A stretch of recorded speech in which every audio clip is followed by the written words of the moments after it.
Hi friends, ഈശോയുടെ കൂട്ടുകാരി എന്ന യൂട്യൂബ് ചാനലിലേക്ക് സ്വാഗതം. 53 വർഷം കഴിഞ്ഞിട്ടും നശിക്കാത്ത തിരുവോസ്തികൾ.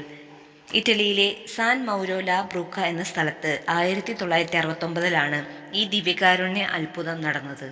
തിരുവോസ്തികൾ മോഷ്ടിക്കുക എന്ന ലക്ഷ്യത്തോടെ സാൻ മൗരോബ ബ്രൂക്കായിലെ ഒരു ദേവാലയത്തിൽ 1969 ജൂലൈ 25 കള്ളന്മാർ കയറി. വിശുദ്ധ വസ്തുക്കൾ മോഷ്ടിക്കാനെത്തിയ അവർ സക്രാരി തുറന്ന് പരിശുദ്ധ കുർബാന എടുത്തു. അവർ ആ സിബോറിയം തുറന്ന് അതിലുണ്ടായ തിരുവോസ്തികൾ വഴിയിലേക്ക് വലിച്ചെറിഞ്ഞു. അടുത്ത പ്രഭാതത്തിൽ റോഡിലൂടെ നടന്നു പോവുകയായിരുന്ന ഒരു കുട്ടി റോഡ് മുറിച്ചു കടക്കുമ്പോൾ വശങ്ങളിൽ പരിശുദ്ധ കുർബാന ചിതറിക്കിടക്കുന്നത് കണ്ടു. അവൻ അതെല്ലാം എടുത്ത് വേഗം തന്നെ വൈദികനെ ഏൽപ്പിച്ചു.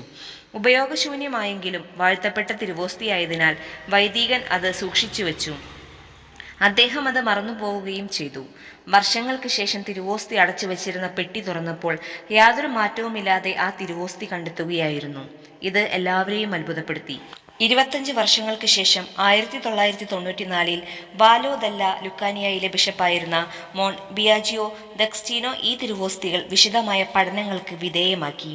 തിരുവോസ്തി അത്ഭുതമുള്ളതാണെന്ന് അദ്ദേഹം അംഗീകരിക്കുകയും പൊതു ആരാധനയ്ക്കായി നൽകുകയും ചെയ്തു.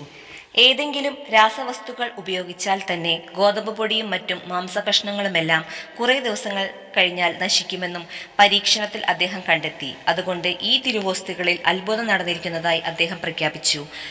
53 വർഷം കഴിഞ്ഞിട്ടും ആധുനിക മനുഷ്യനെ ദിവ്യകാരുണ്യത്തിന്റെ മഹത്വം ദർശിക്കാൻ അനുവദിക്കുന്ന പരിശുദ്ധ പരമദിവ്യകാരുണ്യമേ, നിന്റെ ദിവ്യകാരുണ്യത്തിന്റെ മഹത്വം ദർശിക്കാൻ എല്ലാ മനുഷ്യരെയും അനുഗ്രഹിക്കണമേ. പരിശുദ്ധ പരമദിവ്യകാരുണ്യത്തിന് എന്നേരവും ആരാധനയും സ്തുതിയും പുകഴ്ചയും ഉണ്ടായിരിക്കട്ടെ.